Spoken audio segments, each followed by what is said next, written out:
You're listening to the Savoir Faire audio experience. Are you ready? The bass be louder. The Savoir Faire experience is your guide to everything that has to do with lifestyle. From dating, rides, style, and entertainment. All brought to you by the editor of Savoir Faire magazine, Robert White. Anything goes on this audio experience. So, let's go. It's still the best.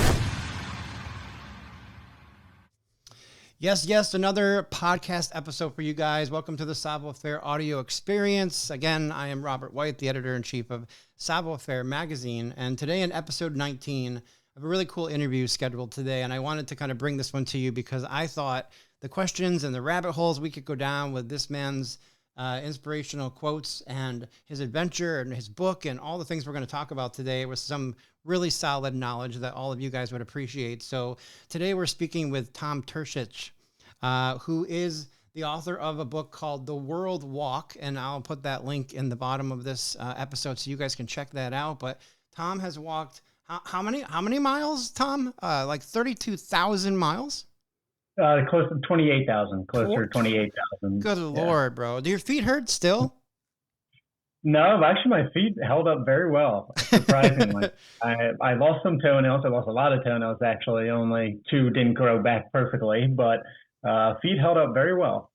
Wow, it's so impressive, man. Like, what a feat. And I know from your adventure as an avid walker and exploring the world, a lot of other things have kind of developed for you. And I appreciate those things really deeply. And that's why I wanted to kind of connect with you and learn so much more about, your adventure and some of that stuff. But before we dive into what you're really kind of well known for, could you give me a little bit of your backstory, maybe some of your childhood and kind of how things led up to the huge accomplishment that you did in life?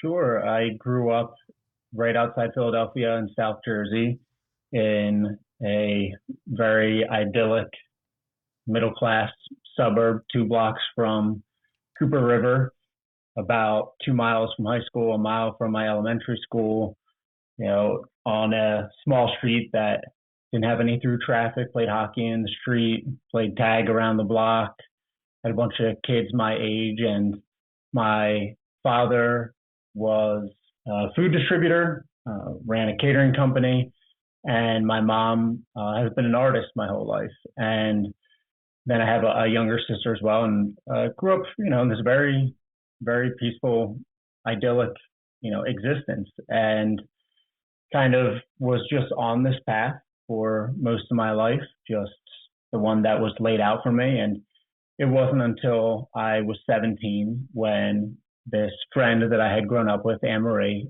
passed away in this freak jet ski accident that I really woke to the inevitability of death and the brevity of life. And I realized I needed to make the most of it and decide on a path for myself and decide what I wanted out of life. And ultimately it came to the idea of walking around the world. But yeah, my childhood and growing up was very peaceful. And,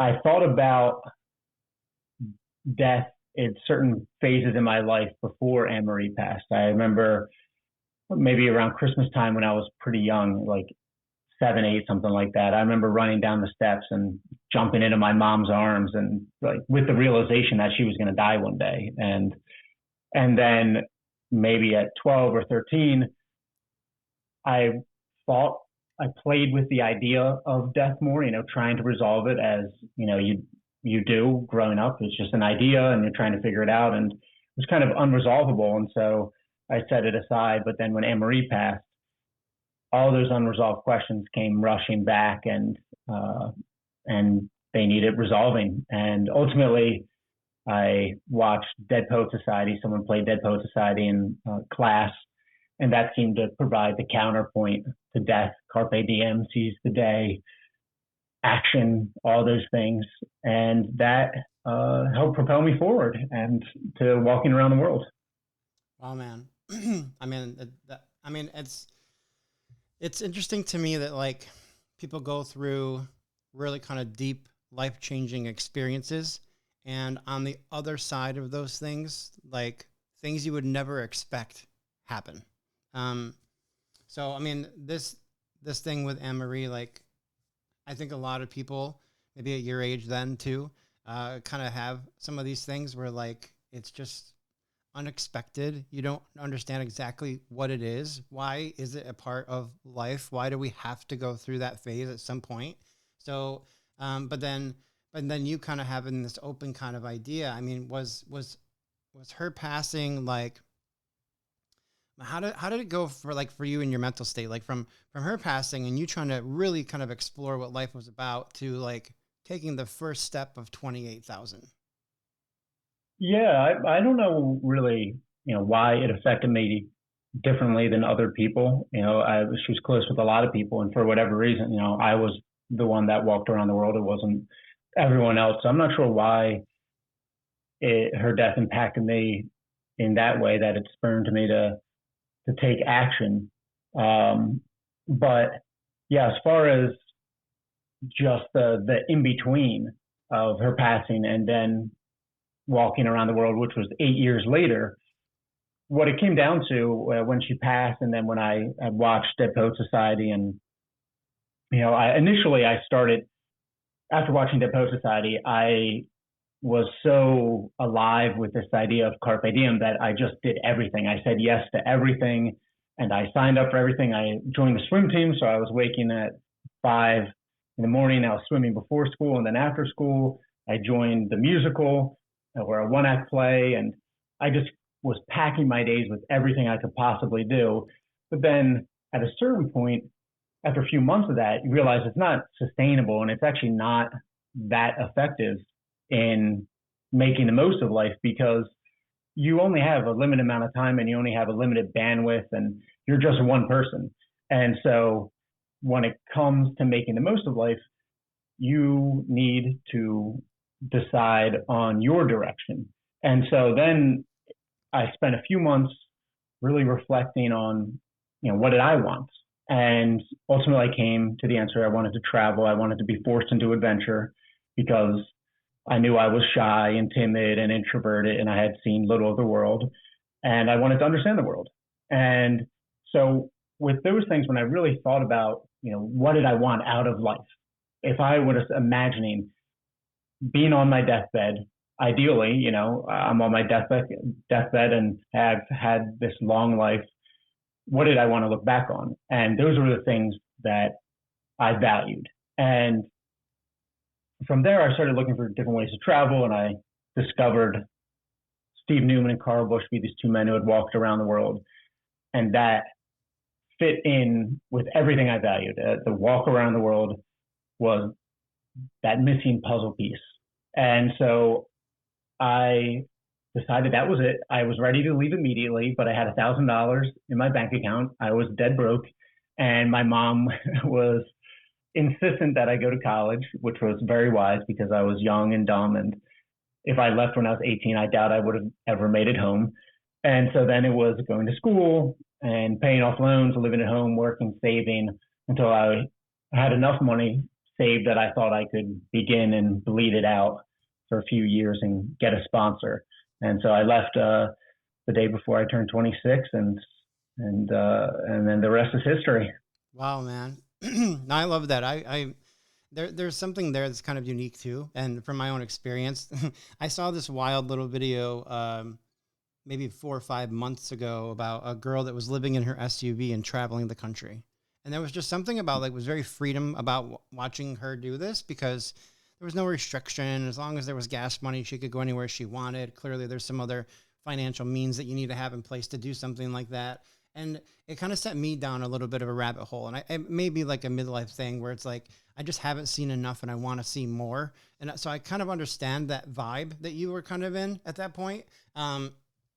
Because there's a lot of this country that I haven't seen, even in the US, let alone the world. But for you to kind of do some research on these other guys and then realize that,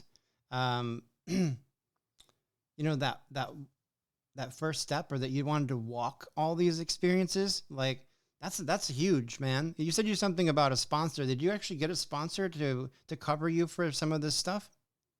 Yeah, I was very fortunate. I got sponsored by Philadelphia Sign right before my walk began. I had a few newspapers write some articles about my plans, and the owner of Philadelphia Sign read the article, and he happened to know Anne Marie, and they were opening an international branch, so they were looking for something to sponsor, and so they basically paid me less than minimum wage, and they donated money into Anne Marie's scholarship fund, which was for me, which was incredible, because like I was ready to just live on rice and beans and bleed out my savings, and walking is really inexpensive. You don't need much. You just need food and some paperwork when you get to a border, and the occasional hotel room. So even that sponsor, when they sponsored me for the length of the journey, that really allowed me to do it. And so I was extremely fortunate. If I didn't have them, the plan was bleed out my savings for 2 years, paying off my student loans, and hope to get a sponsor. When Philadelphia Sign stepped in, I was able to put all my money, pay off my student loans, and then live on, very little, but enough. But yeah, enough to make the move. So you're right Yeah. about having the minimal. So was your lifestyle in this phase of your life, like, was it just a backpack and literally walking? Like, did you have a tent with you? Were you just staying in hotels? Like, give me some of the on the road kind of, basics here. Yeah, so I did not use a backpack. I had done some hiking previously, and I knew I hated backpacking. I hated having like a 60-pound tumor on my back, and I'm pretty tall, so I knew it would just wreck me over time. So I actually pushed what was essentially a baby carriage with all my things in it. And if you look at the other world walkers, there's, I think, only one who's done it basically without a cart and who's done it backpacking. You just get into some stretches of the world. When I was in Peru and Chile, for example, you're going 3, 4, 5 days in between towns. And so you need to have enough water and food. And also, when you're out there for so long, the cart allows you to carry slightly heavier gear. So I could bring a slightly heavier duty tent, an inflatable sleeping pad, it's like gorilla tape for repairs, a Leatherman. You could carry these things that make life easier when you're living out in the world all the time. Yep. And then the day to day was just, in the beginning I was walking 15, 18 miles a day. My body was adjusting. I was cramping all the time, getting blisters, losing toenails, getting lost, trying to figure out places to sleep. And eventually, like through the US, I sorted out the basics. And when I got into Central America, then it was really about adapting, learning to adapt and adjust to these different cultures and these new languages. But logistically, I rarely stayed in a hotel, especially the first year in particular. I almost never stayed in a hotel. I just camped the entire time. I had this real burning desire to prove to myself that I could do this. And I would walk 24 miles a day, every day, without fail, find somewhere to camp, do it again. And it wasn't until partway into South America, so I was in Peru, where the hotels were cheap enough and I had been walking long enough that I realized I should probably see some of these places. And so I started taking the weekends off in South America, where I'd walk 5 days. I had this mile minimum that I wanted to hit. And then when I would get there, I would actually only take one day off, but I'd stay in a hotel for 2 nights and I'd see a little town or village if I could. And so eventually, the pace of things changed, but for the most part, it was camping the whole way. Wow. So through the US, when you were camping, like, are you trying to find wilderness spots where you could set up your tent and no one's going to bother you? Where you're just like trying to blend in with the homeless communities in big cities? Like, what was the concept there? It was avoiding cities, try and avoid cities and go around them.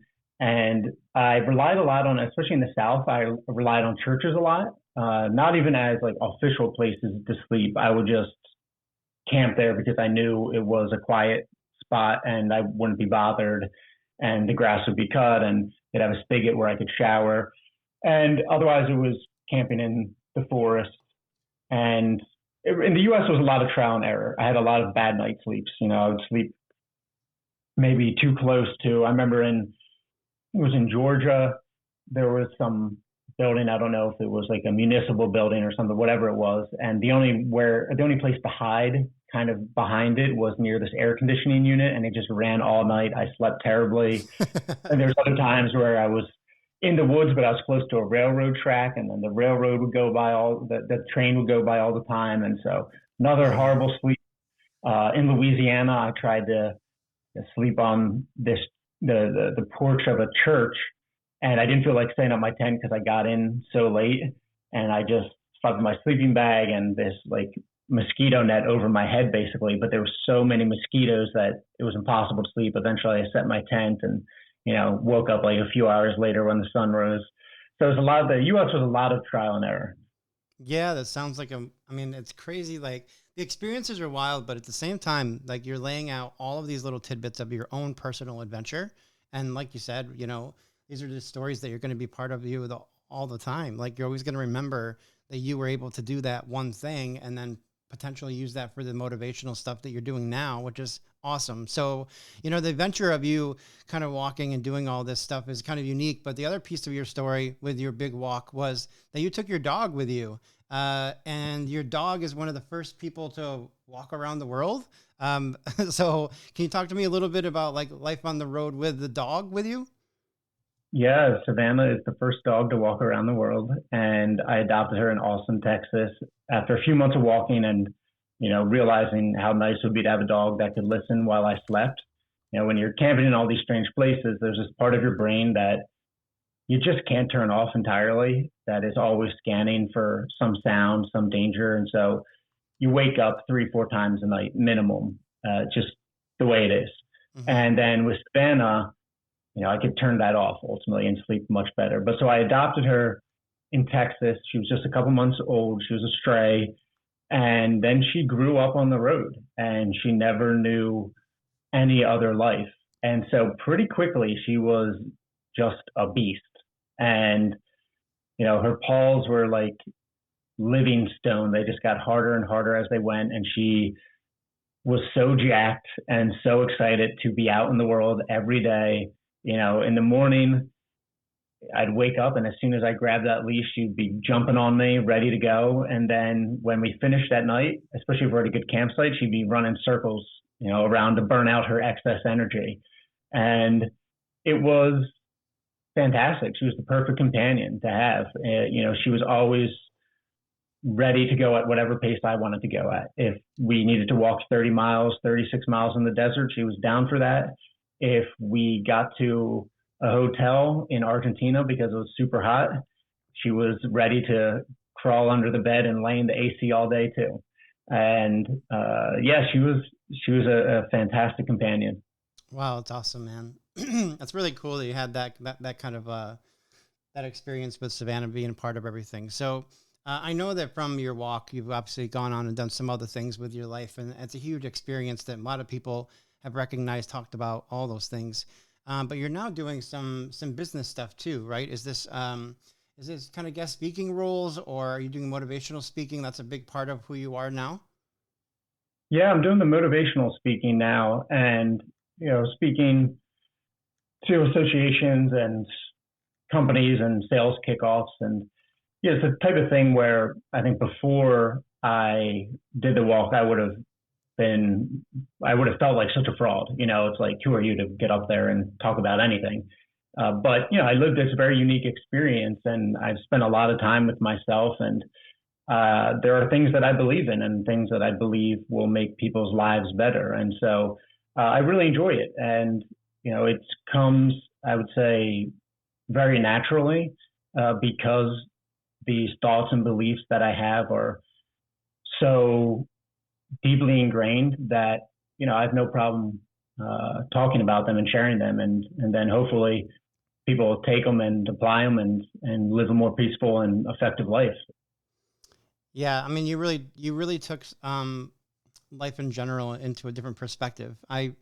I'm a minimalist at life, basically. Like I do run companies and I have businesses and I do the magazine and do a lot of things, but people that know the kind of interior of my world, I really am a minimalist. And I'm sure living on the road like this, the ultimate minimalist to figure out what can fit in this basket that you're pushing, compared to, you know, having all of the comforts of a home and a place to go to every day, and a normal 9 to 5 job and things like that. Like, completely different. And when you're doing your speaking, what kind of perspectives, like, can you give me a little tidbit of like the information that you share with your audiences, about your experience and how people could look at life just a little bit differently based on what you know? Yeah, sure. I think it comes down to like three main things, the way I think about life. And there's other ideas and tenets that I talk about, but primarily I think, you know, this goes back to, you know, when I was younger and first discovering Carpe Diem and doing everything, and then realizing pretty quickly you can't do everything. And to make the most of life and to be happy and to be productive, you have to know your values, to decide on direction and to hopefully find a direction. And then you set a flag as, you know, essentially goal setting, but I always thought of it as a flag so I could imagine it in the distance and kind of work towards it and measure my decisions against that flag in the distance, whether I was getting closer to it or further from it. And for me, it was that flag, the World Walk, was valuable, say, between when I first had the dream of walking around the world and when I began. And it was turning down, you know, trips with friends because then I wouldn't have more money to pay off my student loans with. And it was living at home rather than moving out. And then so there's that setting flag. And then the third part of it is this idea of embracing constraints. And I think societally, we have this aversion to anything that limits us from doing absolutely everything. We don't like being walled off from something. But I think there's actually this real incredible power in limiting your life purposefully in a certain way. You know, when I'm walking around the world, inherent in that, in this great adventure, is also this incredible sacrifice of not being with my friends and family and not having a coffee every day and not having a hot shower and not having a bed each night. But I'm able to bear those things because I know what I value, and then this goal is based in my values. And then so I'm able to just live this one life that aligns with what I think is valuable for me. And then there's with the constraints, there's also a lot of growth that can be had. You know, for me, it was one of the specific examples of growth was as a photographer. And when I first started photography, it was a hobby of necessity, and I would, you know, take photos of these things I was seeing. It was one of these few hobbies that I could have while I was out there walking around the world. But eventually my interest was piqued in it, and, you know, I was looking for ways to be a successful photographer, and I only knew Instagram. So I looked at Instagram and saw all these photos of mountains and these little silhouettes of humans for scale that were successful on Instagram. And so I thought, oh man, I have to take this type of photograph. But I was rarely at mountains, on a mountain. Usually I was passing through some modest village. And so this fact that I couldn't drive from one photogenic location to another, what I thought was this limiting factor, was actually what helped me grow. Because I couldn't just drive from one photogenic location to another, I had to find beautiful photographs everywhere. And so I developed the ability to, you know, photograph portraits and photograph landscapes and photograph architecture and photograph everything, because I couldn't, you know, go from one place to the next, you know, as quickly as possible, as quickly as I would have liked. And so there's a bunch of other, you know, examples of that I use in my talk and to illustrate the power that constraints can have. But really what it comes down to is just like being okay with living your one life. And when you know what you value, you can be really good at that, and you can be okay with living your one life.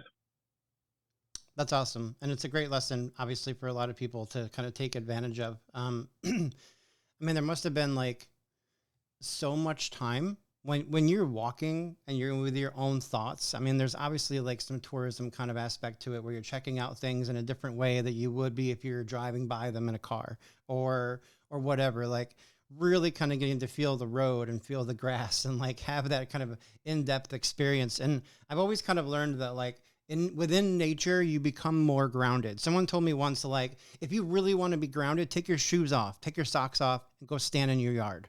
Just let the grass grab your feet, let it hold your feet, and just sit there for a moment and just be calm. Just be calm. Just think about your breathing and nothing else. And there's this like grounding thing that happens with the earth, apparently. And I've done this a couple times just to kind of on my own to kind of see the feeling of it all, but it's very natural. It's like when you sit on a beach by the ocean, you're just watching waves and you're not doing anything. There's no thought. You're just mellow. You're kind of grounded.